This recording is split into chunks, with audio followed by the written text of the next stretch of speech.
Hello.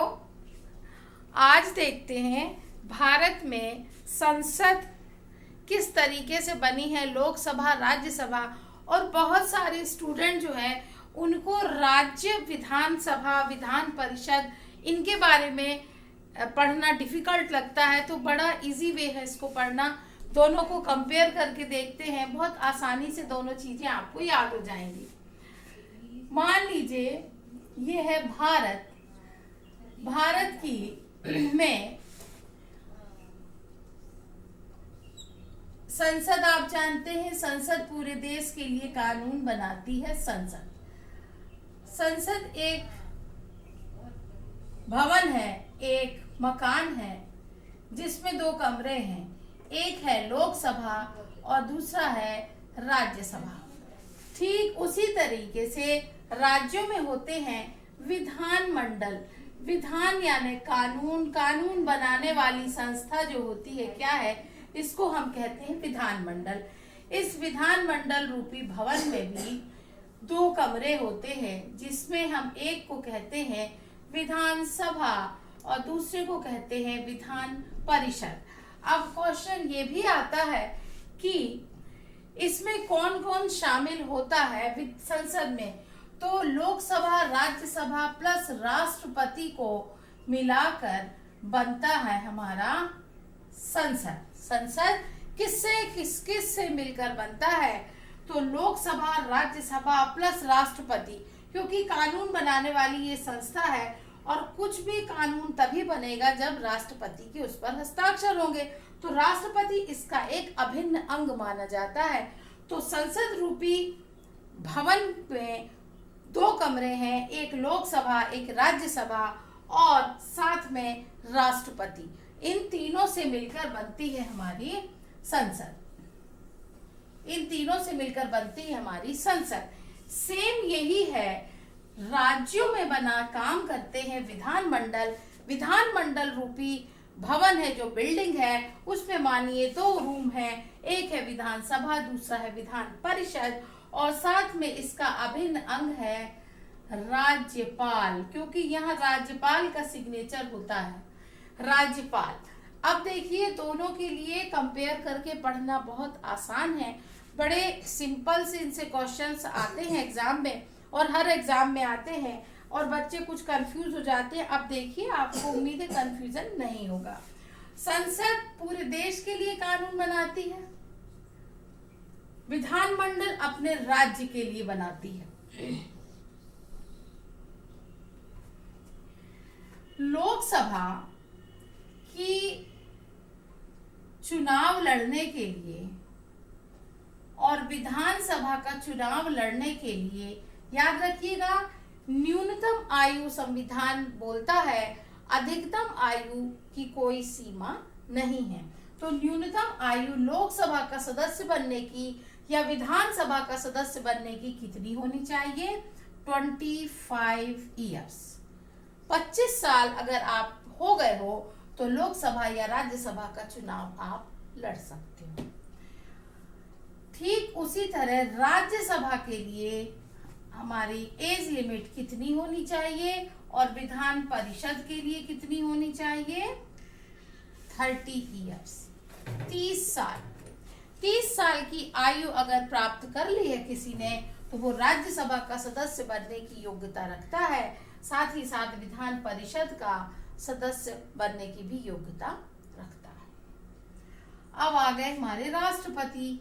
राष्ट्रपति और राज्यपाल के लिए निम्नतम आयु सीमा, क्वेश्चन कंफ्यूज करने के लिए अधिकतम पूछी जाती है। तो अधिकतम में एक ऑप्शन आपको मिलेगा, संविधान में वर्णित नहीं, कोई अधिकतम आयु नहीं, ध्यान रखिएगा। इनके लिए कितनी है? 35। 35 साल की उम्र अगर आपने क्रॉस कर ली है तो आप राष्ट्रपति या राज्यपाल के पद की उम्मीदवार बन सकते हो। क्लियर है? तो आयु से संबंधित अब आपको कंफ्यूजन नहीं होंगे, सिंपल है। 5 ईयर का डिफरेंस है दोनों में। लोअर हाउस है लोकसभा, सबसे निचला सदन 25 साल, उससे थोड़ा बड़ा 5, उससे ये, तो आप इजीली याद कर लोगे। अब लोकसभा अब ये बताएं आपकी प्रधानमंत्री किस हाउस का सदस्य होना चाहिए? प्रधानमंत्री किस हाउस का सदस्य होना चाहिए? तो प्रधानमंत्री की योग्यता है कि संसद का सदस्य होना चाहिए, यानी वो दोनों में से किसी का भी हो, संसद के ही तो हैं दोनों, तो किसी भी सदन का सदस्य होना चाहिए। जैसे मोदी जी हैं, वो लोकसभा से हैं और मनमोहन सिंह जी राज्यसभा से थे, फिर भी थे तो दोनों प्रधानमंत्री। तो पीएम किसी भी हाउस से हो सकता है। सेम थिंग इधर पे सीएम जो होता है वो विधानसभा से भी हो सकता है और विधान परिषद का सदस्य भी हो सकता है, ठीक है। लेकिन उसका बहुमत किस सदन पे होना चाहिए? प्रधानमंत्री को बहुमत मिलना चाहिए लोकसभा से। अपन बार बार पढ़ते, लोकसभा में बहुमत दल के नेता को प्रधानमंत्री बनाया जाता है, पढ़ते हो ना बुक में। तो वही है कि मेजॉरिटी कहाँ की उसको मिलनी चाहिए? लोकसभा की मिलनी चाहिए। लोकसभा में जिस पार्टी को बहुमत होगा प्रधानमंत्री उसी में से चुना जाएगा। सेम थिंग विधानसभा में बहुमत यानी मेजॉरिटी होनी चाहिए, वहीं से सीएम बनाया जाएगा। सदस्य कहीं का भी हो, मेजॉरिटी विश्वास यहाँ का होना चाहिए, इनके लिए यहाँ का होना चाहिए। क्लियर? लोकसभा के इलेक्शन जो होते हैं वो कितने साल के लिए होते हैं? तो लोकसभा का कार्यकाल कितना होता है या लोकसभा के चुनाव कितने साल के लिए होते हैं? 5 इयर्स के लिए होते हैं। कितने इयर्स के लिए होते हैं? 5 इयर्स के लिए।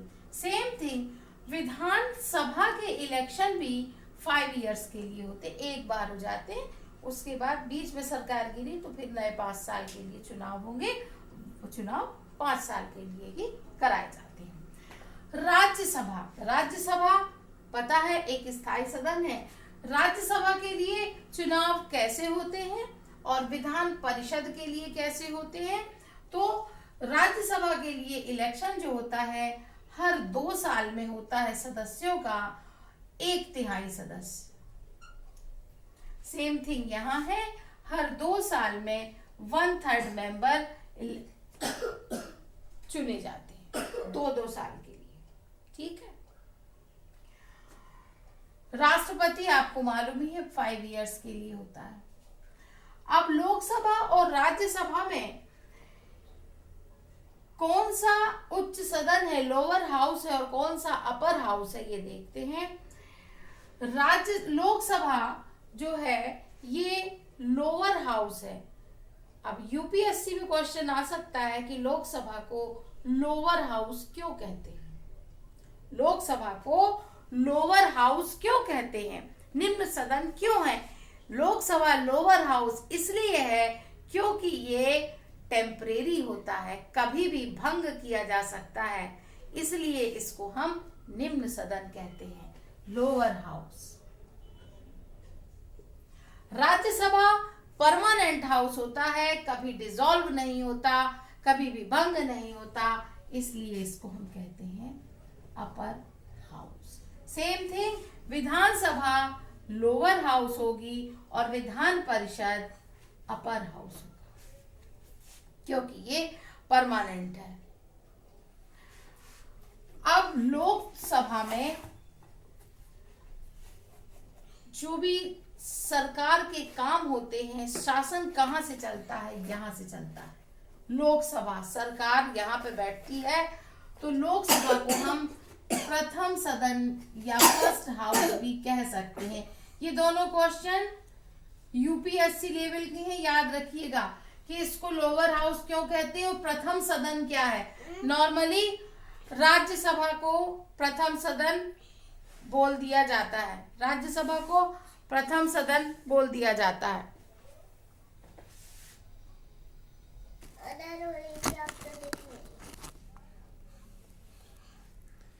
ये यूपीएससी का क्वेश्चन है कि लोकसभा को हम प्रथम सदन कहते हैं क्योंकि सरकार के कामकाज यहाँ से चलते हैं, और इधर भी इसको हम प्रथम सदन और इसको द्वितीय सदन कहते हैं। लेकिन अपर हाउस और लोअर हाउस की जहां तक बात है तो अपर हाउस और लोअर हाउस जो है वो इसी को लोकसभा और राज्यसभा को मैंने क्लियर कर दी। अब आपसे क्वेश्चन इस तरीके से अगर पूछे जाते हैं तो आप कंपेयर करके पढ़ते हो तो आप इजीली पढ़ सकते हो। कंपेयर करके आप अगर पढ़ते हो तो आसानी से आपको समझ में आ जाएगा, नहीं तो आप अलग अलग अगर पढ़ते हो तो दिक्कत होगी। आप एक पेपर में दो पार्ट कीजिए, एक तरफ संसद बनाइए, एक तरफ विधानसभा बनाइए और दोनों का कंपेयर करते हुए इसको आप इनकी एज लिमिट पूछी जाती है, कौन सा हाउस प्रथम सदन है, कौन सा द्वितीय सदन है, ये करिए तो आपका इजीली क्लियर हो जाएगा। उम्मीद करते हैं इतना समझ में आया होगा। नेक्स्ट वीडियो में आगे का टॉपिक कंटिन्यू करेंगे।